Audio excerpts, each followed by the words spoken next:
Om Namo Bhagavate Vasudevaya. Om Namo Bhagavate Continue. Vasudevaya. Om Namo Bhagavate Vasudevaya. Narayanam Namaskritya Naram Chaiva Narottamam Devim Saraswatim Vyasam Tato Jayam Mudirayet. नष्टप्रायेष्वभद्रेषु नित्यं भागवत सेवया भगवते उत्तम श्लोके भक्तिर्भवति नैष्ठिकी कृष्णाय वासुदेवाय देवकी नन्दनाय च नन्दगोपकुमाराय गोविन्दाय नमो नमः। नमः पंकजनाभाय नमः पंकजमालिने नमः पंकजनेत्राय नमस्ते पंकजाङ्ग्रहे। ॐ ज्ञानतिमिरान्धस्य ज्ञानाञ्जनशलाकया चक्षुरुन्मिलितं येन तस्मै श्रीगुरुवे नमः। श्रीचैतन्यमनोभीष्टं स्थापितं येन भूतले स्वयं रूप कदा मह्यं ददाति स्वपदान्तिकं। नमः ॐ विष्णुपादाय कृष्णपृष्ठाय भूतले श्रीमते भक्तिवेदान्त स्वामिनिति नामिने। नमस्ते सरस्वती देवे गौरवाणी प्रचारिणे निर्विशेष शून्यवादी पाश्चात्य देशतारिणे। जय श्री कृष्ण चैतन्य प्रभु नित्यानंद श्री अद्वैत गदाधर श्रीवासादि गौर भक्त वृंद। हरे Krishna Krishna Krishna Hare Hare Hare Ram Ram Ram Hare Hare. Hare Krishna. Hare Krishna. We welcome you all once again, and welcome Molkaji as well after a long time. I hope you had a good time. Yeah, Hare Krishna. Hare Krishna, that's nice. Okay, so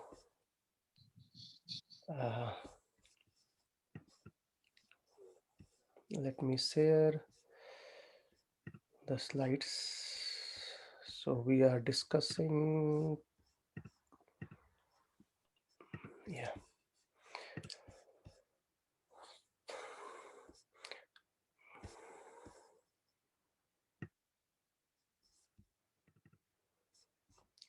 Hope you can see my screen. So 2 weeks before we have completed in an overview systematically Srimad Bhagavatam, and even from last week we are revising the important points from the stream. And today is basically a kind of last session where we will be discussing about Canto 11 and Canto 12, right? So yesterday, even in last two sessions, we have elaborately discussed it more about Canto 10, about almost all the pastimes of Lord Krishna in Vrindavan, in Mathura, and in Dwarika. And now uh, we'll see in Canto 11 how Krishna actually he winds up these all pastimes. So this is the curse upon the Yuga dynasty, and this was a curse. What happened basically? That's one of the son Samba.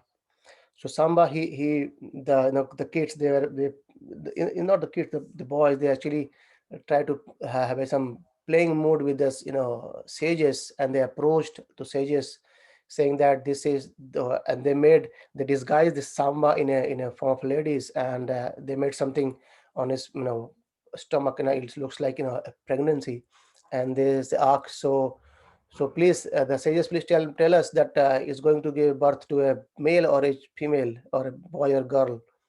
And then the sages, they knew very well, and they cursed that this is going to give you a birth of a huge club, iron club, and that's going to be uh, for your destruction of the whole dynasty.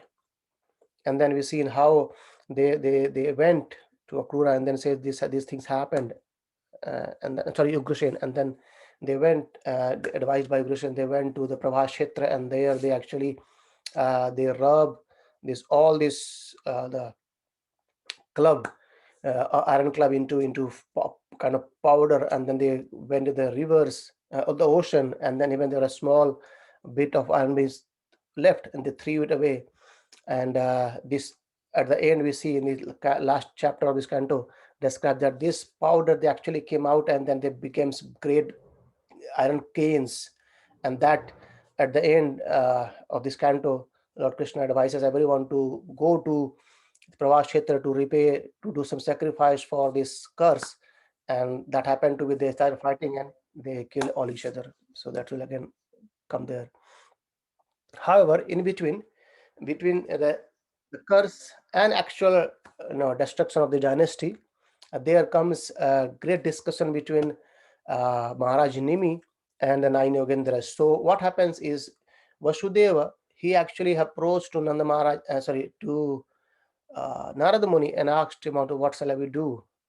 And then Narad Muni quotes a discussion between Maharaj Nimi and Navayogendras. And this Maharaj Nimi asks 9 questions to Navayogendras, and Navayogendras, the Kavir, Havir, and others, they actually answered one by one answers to Nimi Maharaj. So I have just made points of the 9 questions and 9 answers.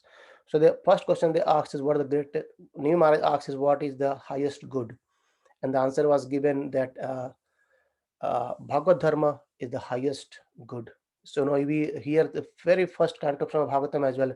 It says, Save Pumsam Paro Dharmo Yato Bhaktir Adokshaje. So Save Pumsam Paro Dharmo. So the dharma of every living entity, Save Pumsam, all people, the highest dharma is taking devotional service of Lord Hari.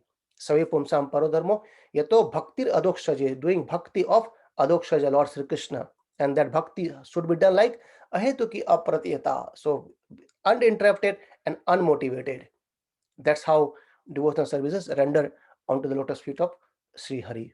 So that's what the first question I must answer in a very briefly.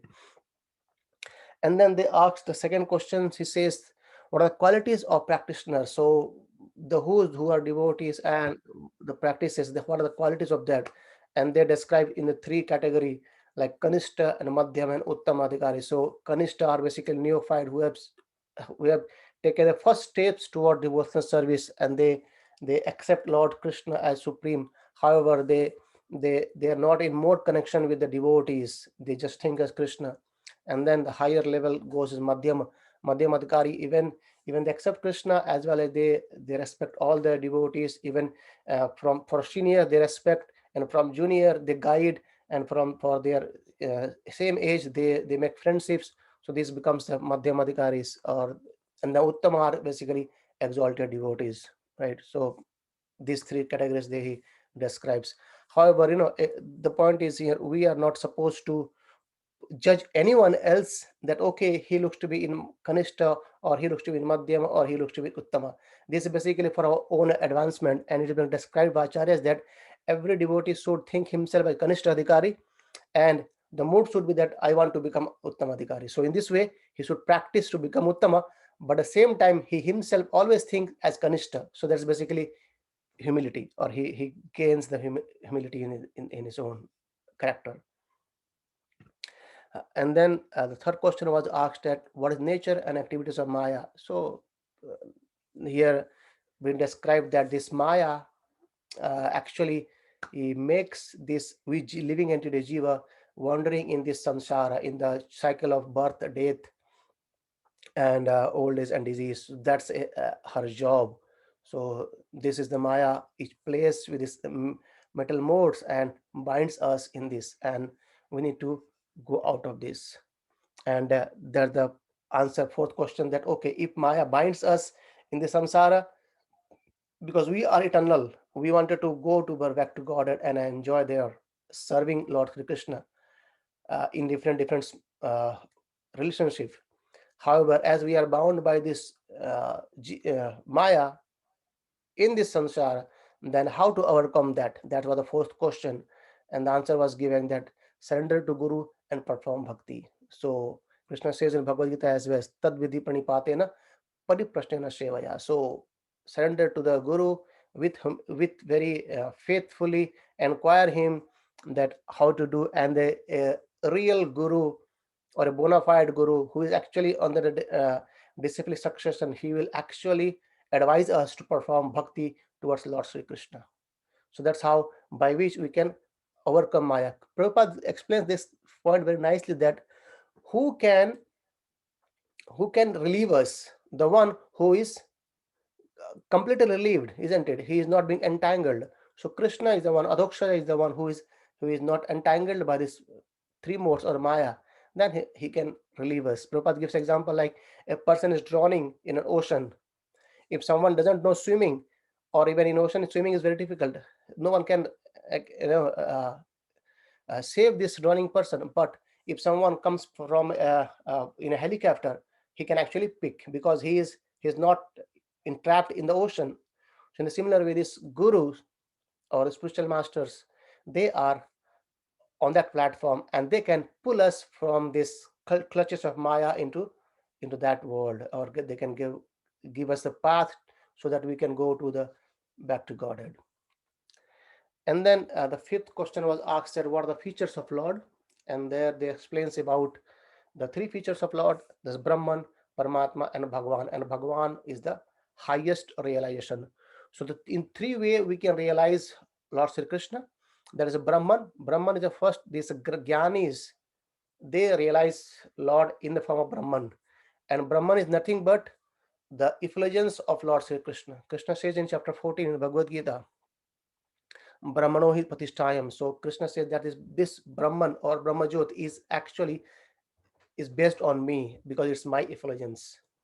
And the second uh, realization they skip there was a Paramatma. There's a yogis. Though Brahman is being realized by the Gyanis, and Paramatma is being realized by yogis. The yogis, they meditate completely and they try to see Paramatma within their heart, because Paramatma is there in each and every living entity.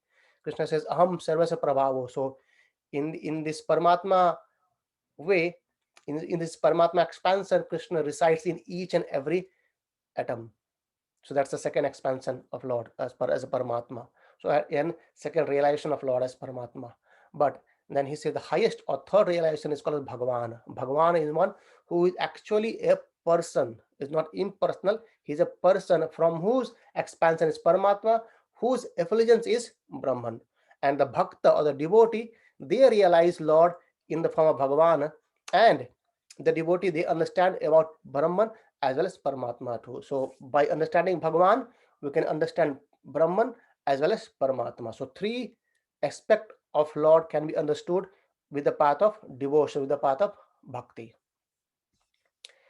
And then the sixth question was asked like karma yoga. So because we are engaged in doing activities, so how to do that? So they advise that you should approach to a guru and worship deity. So worshipping deity in our home, that also is very very way how we can communicate, how we can establish our relationship.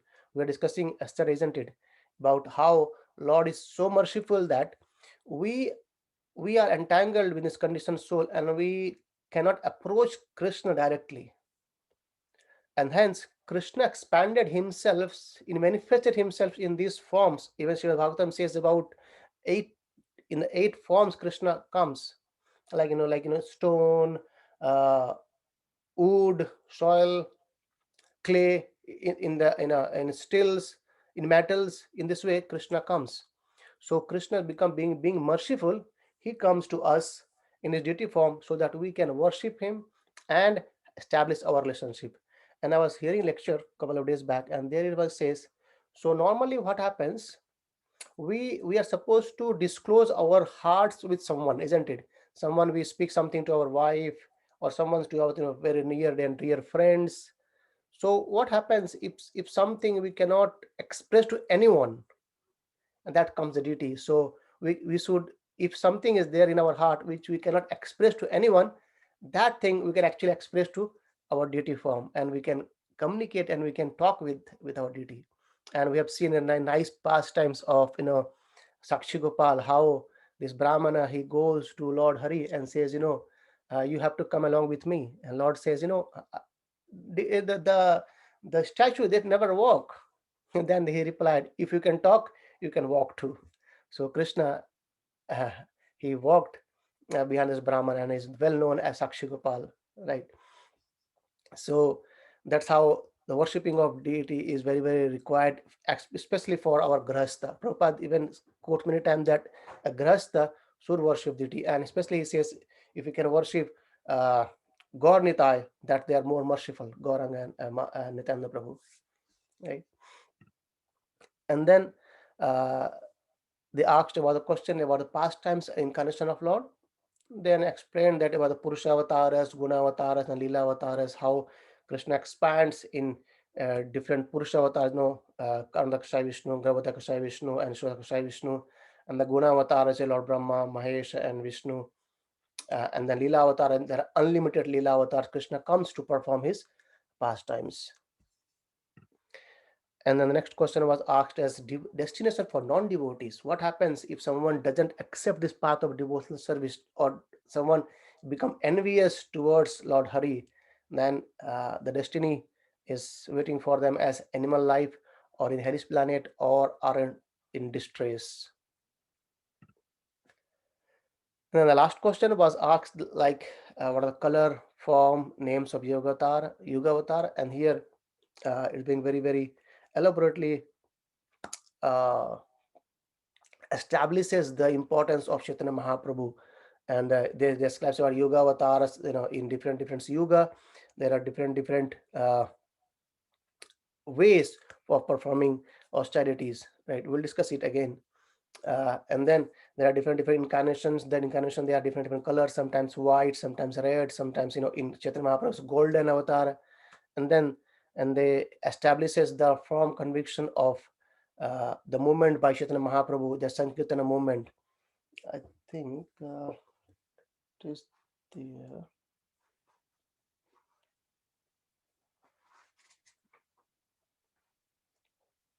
okay.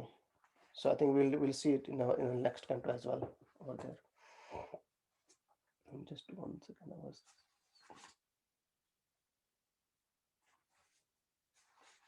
And Lord Chaitanya Mahaprabhu, actually he comes with a weapon of the mridanga and the devotees, and so to chant this holy name. And he says about Hare Krishna, Krishna Krishna, Hare Hare, Hare Ram, Ram Ram, Hare Hare. So that's where we can realize the Lord in this Kali Yuga.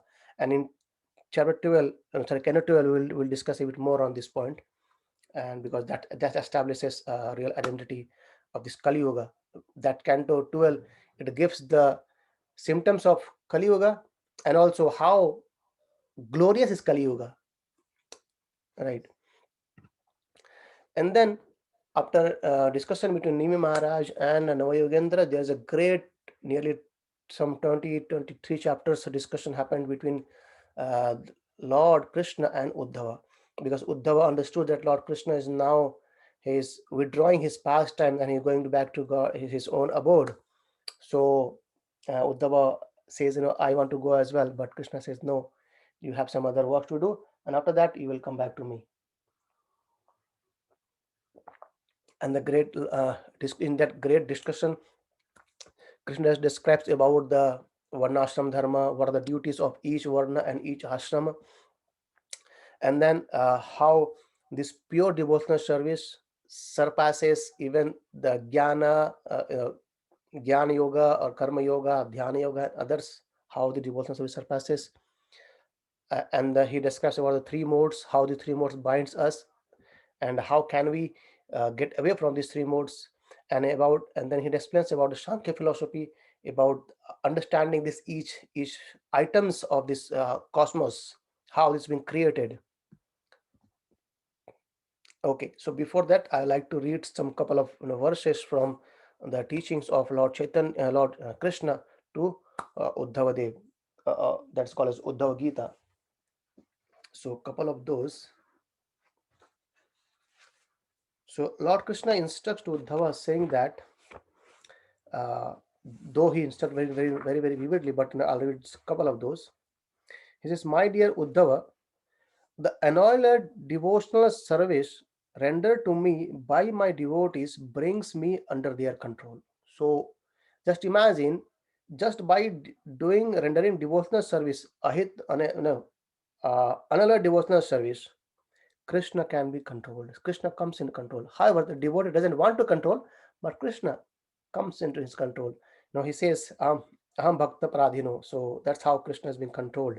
And then he says, I cannot be thus controlled by those engaged in mystic yoga, Sankhya philosophy, pious work, Vedic study, austerity, or renunciation. So, though Krishna explains about Sankhya philosophy and others, however, he's saying that I cannot be controlled, or you cannot know Krishna by mystic yoga practices, Sankhya philosophy, or there's Jnana yoga, or pious work, there's karma yoga, or Vedic study, just by studying the scriptures or doing austerity or renunciation. It's not possible to understand Krishna. But Krishna can be understood very easily by devotional service. Even in the same part we discussed yesterday as well, isn't it? And then Krishna says again, only by practicing unalloyed devotional service with full faith in me, one can obtain me, the Supreme Personality of Godhead. I am naturally dear to my devotees who take me as the only goal of their loving service. By engaging in such pure devotional service, even the dog eaters can purify themselves from the contamination of their low birth. So there is no condition for a persons to become to serve, to render devotional service. Anyone can render devotional service to Lord Hari, and the point here is being says that even dog eaters can purify themselves. It means, it's a contradiction in the way that is teaching us that even those fallen souls, those fallen low birth people can be purified as well. So what to speak about others? And then he establishes the position of a guru. What does guru mean? Krishna says, one should know the acharya as myself and never disrespect him in any way, and one should not envy him, thinking him an ordinary man, for he is the representative of all the devatas, even the So Krishna says that the acharyas are actually representatives of Lord Sri Krishna. So they guide us very well, and that's why we should not think the acharyas as any ordinary person, right? uh, and then Krishna says that, O sinless Uddhava, one can achieve loving service unto me by performing first class worship of my devotees. So Krishna is again saying that how can we achieve that loving service? Krishna says in Bhagavad Gita, Tad vidhi pranipatena pariprasthana sevaya. So do service to the spiritual masters, to the guru who has actually seen. And now Krishna says the same thing, that by performing first class worship of my devotees. So by worshipping the brahmanas, worshipping the great sages, or following the footsteps of great acharyas in a disciplic succession, one can achieve loving service unto Lord Sri Krishna. That Krishna claims in Srimad Bhagavatam as well. And then uh, the last one I would like to read today for this says in a very nice verse, Naradeham Adyam Swalam Sudarlabham. The human body, again here establishing that the importance of taking shelter of the bona fide spiritual master or bona fide guru. Krishna says, the human body, which can award all benefit in life, is automatically obtained by the laws of nature. So whatever the body we get is automatically happens in nature. We don't have to endeavor for it. So from animal birth or from others, it gradually becomes human body. Although it is very a rare achievement, is very rare.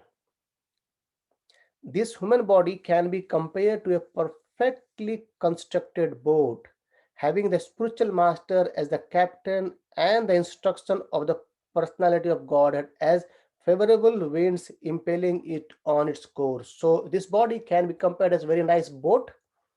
And who is this? The uh, captain of this boat is the spiritual master. And how this boat goes? By the winds of instructions by uh, Lord Hari, which are the favorable winds to take this boat.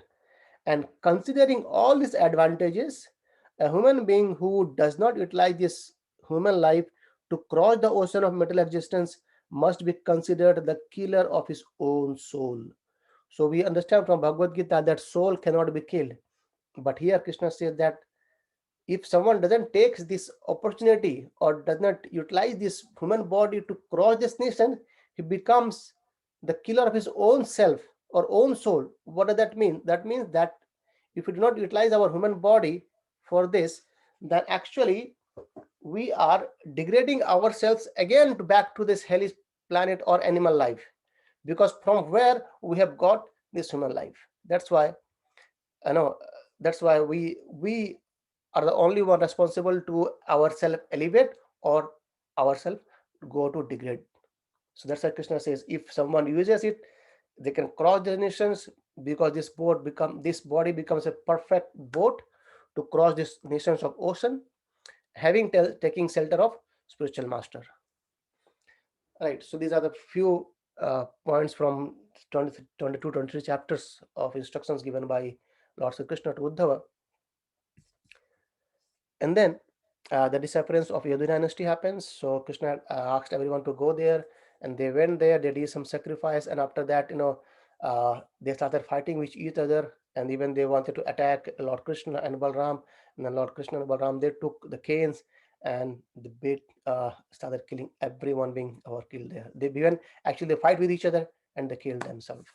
That's how the Yadu dynasty got disappeared. And then at the end. Lord Krishna also disappeared, and Lord Krishna went to his back to his own abode, and then he instructs his chariot driver that go and say to Nanda Maharaj and others, and you take shelter of Arjuna and go to Indraprasth and live there. But again, they all came to see here, and then they also went back to their own uh, destination abodes. Right.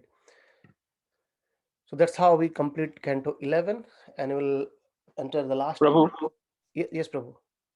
Prabhu, could you please repeat the when the period when Krishna left the earth, and just briefly, if you can repeat once more, please. Yes. So what How happened? did it happen? So what happened? There was a hunter, and it being said that Krishna went into the he sat under a banyan tree, and there Lord Sri Krishna actually there was one hunter, and he was putting his one leg on the like one leg on the thighs of other leg, and this one his foot he was looking like that looked like a deer's head, and so this Jara hunter he shoot thinking that it's a deer, and he pierced the feet of Lord, and then he when he came to see Lord in that basically he wanted to see the deer. When we came there, he could see that Lord Krishna is there, and then he could see the four-handed form of Lord Hari, and by seeing that he became trembling, and he started offering prayers to Lord, and Lord says, "Don't worry, this was actually destiny." And then the Pushpak Viman comes, and this hunter he actually went back to the spiritual world, and after that Daruka, the chariot driver of Lord Sri Krishna, searching Lord Sri Krishna, Daruka came there, and because he could smell some tulsi fragrances, so he reached there, and after reaching there, Lord Krishna said that he gives instructions to him that okay, you should go and tell to Nanda Maharaj and others that what had happened here, all are being destiny is being finished, and Lord Balram has already left to the spiritual world, his own abode, and I am also going there. And then all these weapons they started going to the spiritual abode, and then Lord Krishna left this mortal world. He went to his own abode by withdrawing his own pastimes in this place. And before that, if you see all these devatas, the Brahma, Lord Brahma, the Lord Shiva, and others, they came. They understood that it's now Lord Krishna is withdrawing his pastime. They came there and they put so many garland onto Lord Hari, and they prayed the obeisances, and no one could trace how Krishna went to his abode except Lord Brahma and Lord Shiva. Right. So that was again in a very briefly the disappearance of Lord Sri Krishna.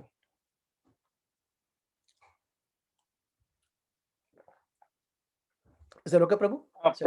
Yeah, Prabhu, one more thing. The disappearance of Yadu dynasty, you said that they started fighting with each other and they also started attacking Lord Sri Krishna and Balaram. How did it happen? So because they become intoxicated, and they And they, because again there's a plan of Lord Hari, because Lord Krishna told earlier even to Uddhava, that Uddhava says that you can actually counteract the curse given to the dynasty, but you don't want.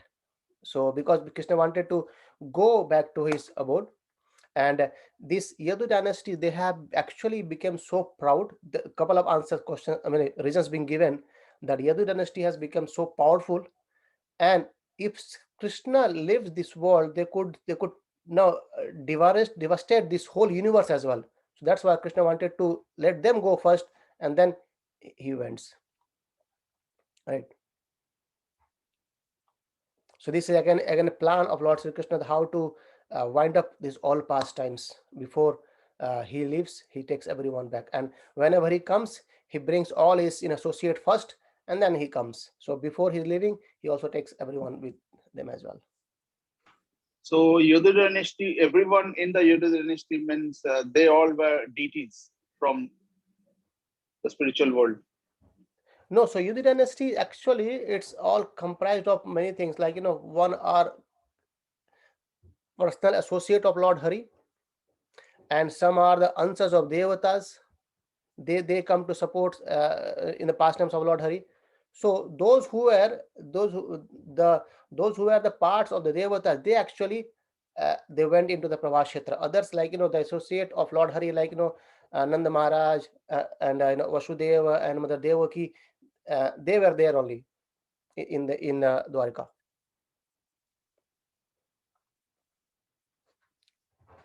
Prabhu, what happened to Radharani? I'm not sure about Radharani Prabhu. There is, I'm not sure about that part actually. Sorry for that. And No, definitely Prabhu. No, Radharani Prabhu. would have been, went back to his spiritual world after finishing his pastime. Definitely, that's for sure. But Thank you, Prabhu. I'm not sure I'm not sure how it happened, what happened, but that for sure when Lord Krishna went, she must have went by finishing the pastimes as well. Thank you, Prabhu. Okay, Prabhu. Shall we move on now? Okay. Yes, So, Prabhu. Yes. so last canto 12, the age of deterioration. So there it says about this Kali Yuga and the symptoms of Kali Yuga. Even in very, very first canto, we see how it may describe the symptoms of Kali Yuga as Prayana Alpayushu Sabhay Kalvashmin Yugajana Manda Sumanda Matyo Manda Bhagya Hai Upadrita. So the old learned one, this suggested Suchuta Goswami, that in this iron age of Kali, man will have short lives, Alpayu. They are quarrelsome, lazy, misguided, unlucky, and above all, they are always disturbed. So that's the same thing is being cited again by Suta Goswami uh, in this chapter, in this canto 12. He says, uh, Suta Goswami, uh, he instructed to Parashit Maharaj, that's been quoted by Suta Goswami, saying that uh, this religion, sorry, Sukadeva Goswami says here that the religion, truthfulness, cleanliness, tolerance, mercy, duration of life, physical strength, and memory will all diminish day by day because of the powerful influence of age of Kali. So that's how Kali Yugas, these things are, we can see is prominently happening. The religions is going on, truthfulness is going away, there is no cleanness, people do not tolerate to each other, they fight very, very easily, there is no mercy, duration of life is going lesser and lesser and lesser, right? And that's how he says the and it's more symptoms of Kali Yuga has been given over there. It says the man and woman, they will live together merely because of superficial attraction, and success in business will depend on the decade. Womanly less and manliness will be judged according to one's expertise in sex, and a man will be known as a Brahmana just by wearing his thread. So these are the different points. Sukadeva Goswami says that uh, this about the Kali Yuga. A person will be judged unholy if he does not have money, and hypocrisy will be accepted as virtue. Marriage will be arranged simply by verbal agreement, and a person will think he is fit to appear in public if he has merely taken a bath, so kind of things he explains, Sukadeva Goswami. And then very nice points he says about the glories of Kali Yuga. Very, very important point. It's for every one of us because we all are in Kali Yuga. He says, Kalir dosha nidhe rajan asti hayak mahan guna. So before describing these so many faults of Kali Yuga, Sukadeva Goswami says that Kalir dosha nidhe rajan asti hayak mahan guna kritnad eva krishnasya mukta sangha param brajit. So my dear king, although Kali Yuga is an ocean of faults, there is still one good quality about this age. And what that? Simply by chanting the Hare Krishna Mahamantra, one can become free from the material bondage and be promoted to the transcendental kingdom. So Kirtanad Eva Krishna clearly says about chanting the holy name of Lord Hari. What it is? Mukta Sangha and Param Prajit. It actually it gives us liberation from this metal attachment, metal bondage, and paramprajit. It takes us towards the transcendental kingdom. That's the glories of Kali Yuga. And then after that, Sukadeva Goswami explains about these four yugas and the uh, four yuga and the four way of achieving perfection. He says, whatever result was obtained in Sati Yuga by meditating on Vishnu, in Treta Yuga by performing sacrifices, and in Dwapara Yuga by serving the Lord's lotus feet, can be obtained in Kali Yuga simply by chanting the Mahamantra or Hare Krishna Mahamantra. So that's simply chanting.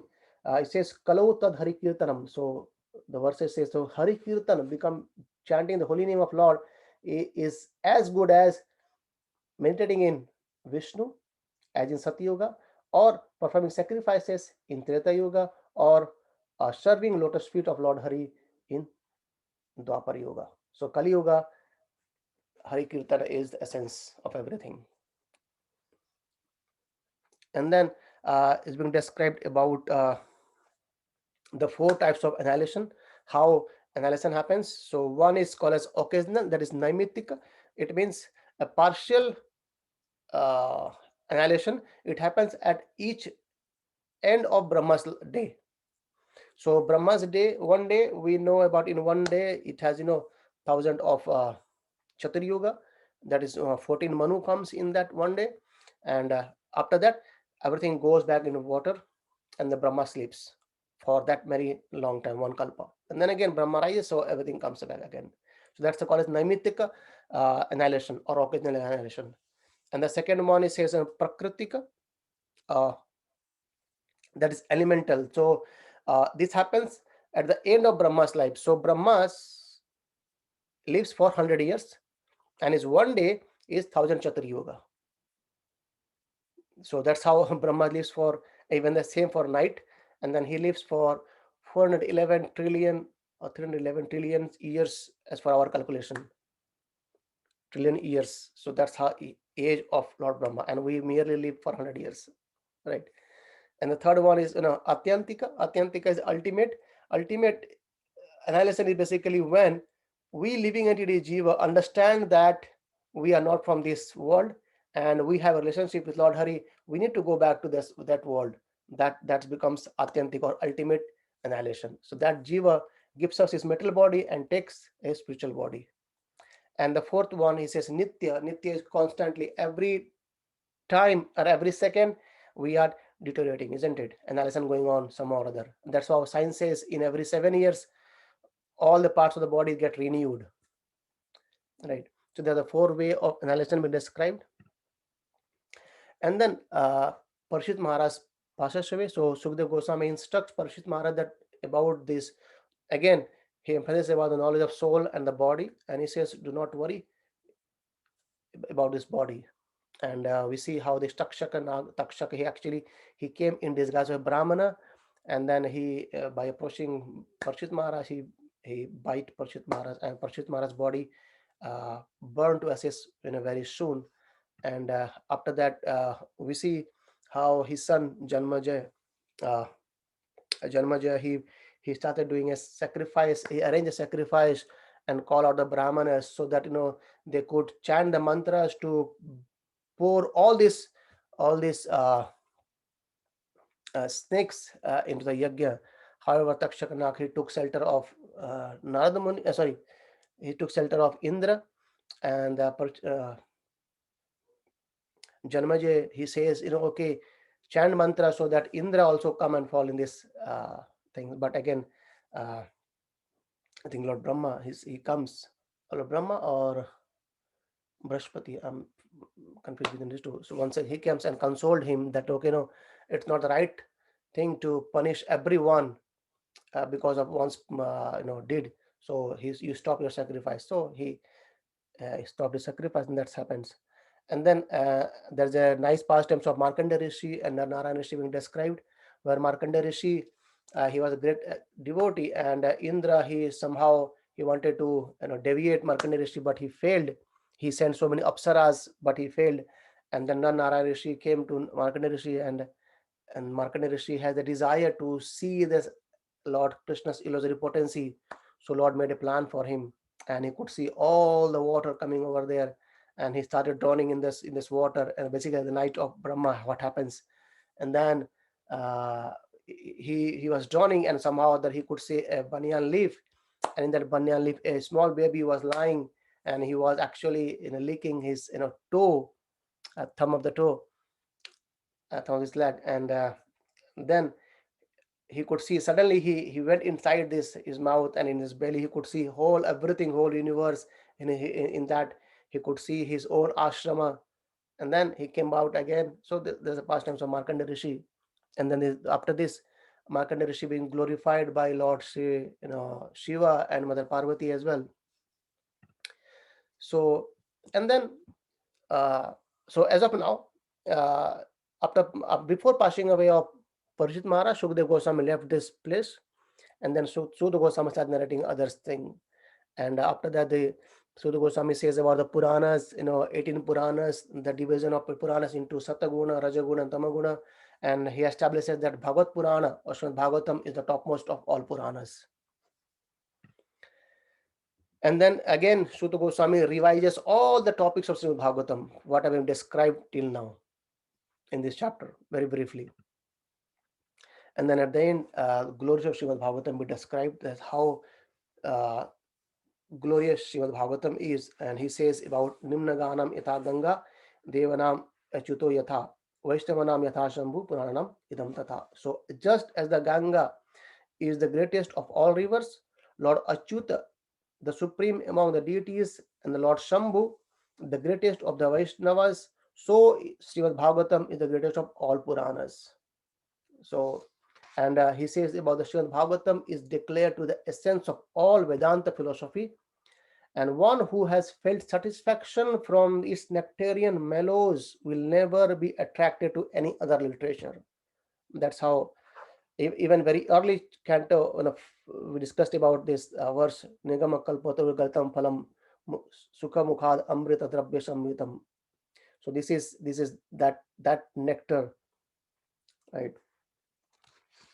So that's why Sudha Goswami says that anyone who has a bit attraction to a Srimad Bhagavatam, he will not attracted by any other literature, right? And then I'll read just last two verses to finish our discussion of today.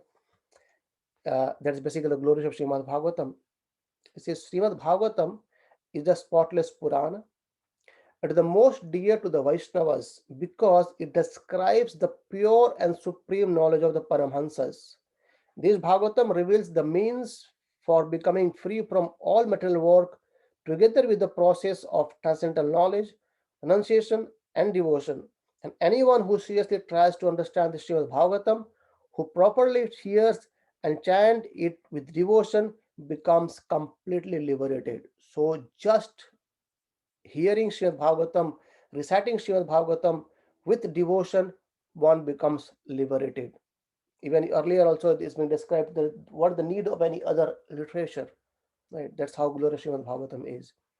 And very last verse and very important verse again, it's for Kali Yuga. It says Nama Sankirtana Yasha Sarva Pape Pranashanam Pranamo Dukkha Samanas Tam Namami Harim Param. So I offer my respectful obeisances unto the Supreme Lord Hari, the congregational chanting of whose holy name destroy all sinful reactions, and the offerings of obeisances unto whom relieves all material suffering.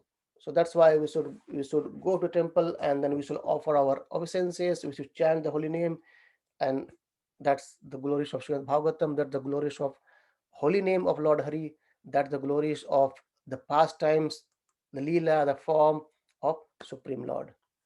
So, anyone have any questions or any thoughts, please, or I want to share something, please let me know, or we can discuss for that as well. Hare Krishna, Prabhuji. Hare Krishna. Prabhu. Prabhuji, I have just one question, one doubt actually. So, as you explained the importance of a guru, if someone left this world without having a guru for some reason, for any reason, but he's doing a bit of devotion in service to Lord, what will happen to him? So definitely, if we leave this world without having a guru, definitely we are going to get another birth, right? Unless until we are perfected in our devotional service. So, right. So if we are perfect, that's again a, kind of, it's not a blind or blank calculation. It's again depend upon a person to person how elevated they are or the person is. So normally that's why there are two marg, Prabhu. What is called a vidhi marg. Vidhi marg, that we are conditioned soul. We are supposed to follow some rules and regulations. And another is called as raga marg. That is basically continuously spontaneous loving service for the Lord. That comes by following the vidhi marg. Right. So basically, if one has perfected in Vedi Marga, he can go to Raga Marga. But for us, we have to follow the regulative principles according to the acharyas, according to the taking shelter of Lord Hari. Yes, somehow or other, if it doesn't happen, and if we are not perfected in the life, definitely Lord Krishna knows very well. He gives us a birth in the next life from where we can process our devotional service, or we can carry on from there. Right.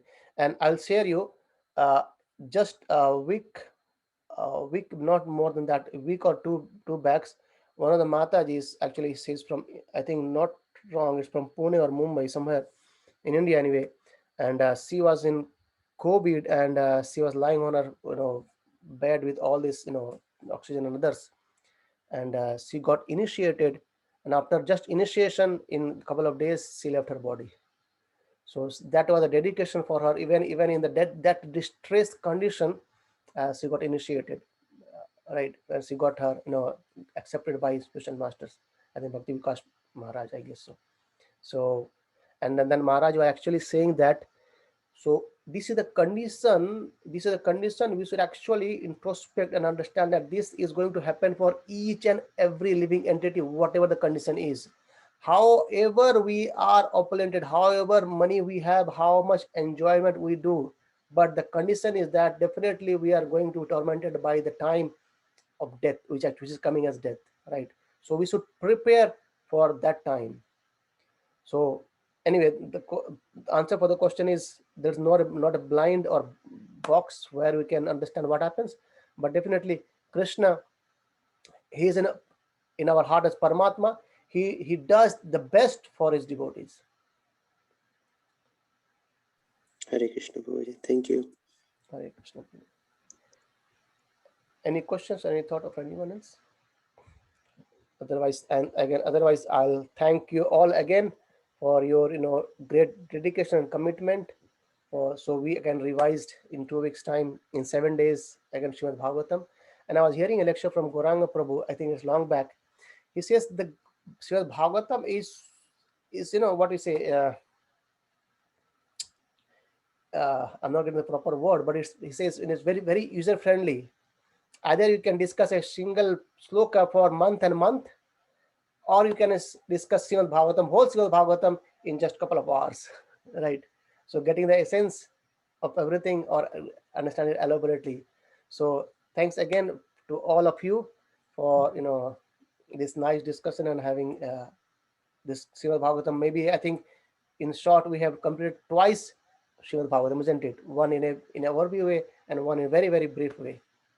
So tomorrow and Wednesday, on Friday, we would take a pause, we'll take a break, and then we'll come back again on Monday to start again our session on Bhagavad Gita.